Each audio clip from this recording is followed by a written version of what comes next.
Greetings.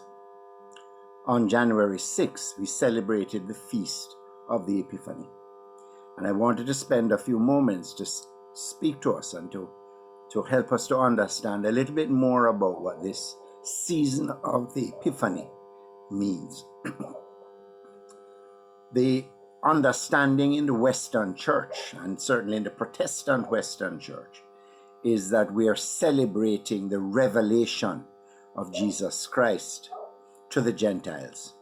And so the main theme, which would have led the celebration on January 6th, would have been that whole scene of the visit of the three wise men to the young Jesus and their understanding of who this child was, the revelation.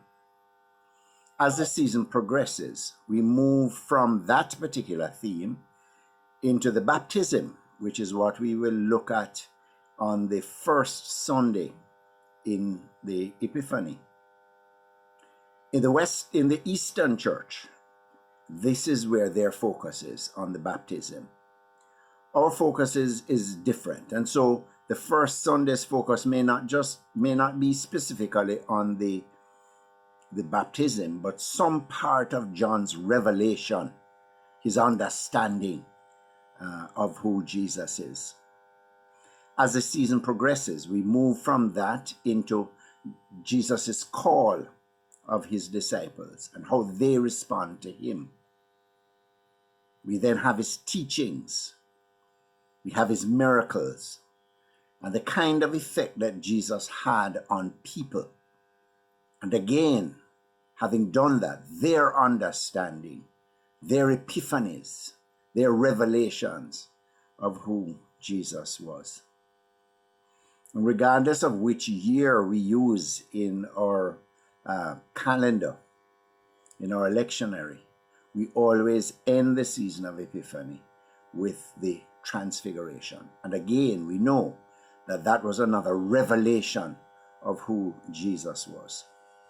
And so the season of Epiphany is about that getting to understand who this incarnate being is. In fact, the very incarnation is a revelation. The incarnation is God taking on human form in the form of Jesus Christ, and that Jesus Christ now revealing to us who God is. Many of the scriptures speak to him as being the image of the invisible God. And so what we have there is again an epiphany, a revelation of God through the incarnation. And so as we go through this particular season, I encourage us to do something a little different. Hymn 100 in our CPWI hymn book says in verse 2, "Once far off, but now invited, we approach thy sacred throne. In thy covenant united, reconciled, redeemed, made one." I want to encourage us to do something a little different. I want us to try and to make time, slots of time, through these weeks, maybe once per week, whenever it is, to be alone with Christ, to be alone and to allow that communion to take place between yourself and him. And in this, I want us to pray and ask him to do something different for us. Instead of asking him for things that we want, I want us to ask him for things regarding us that he wants. What is it about me that I need to change? What about me is it that I need to do differently? Is there a calling on my life to go and do something?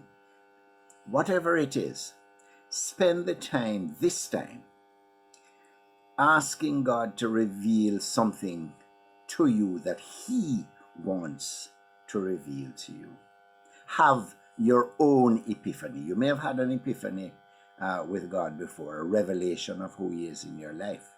answered prayer, whatever. Ask for a new epiphany, a new revelation, a revelation of what He wants from you. I promise you, friends, that if you have that kind of experience, it'll be a wonderful one, and it will make this particular season of the Epiphany memorable. Enjoy the season.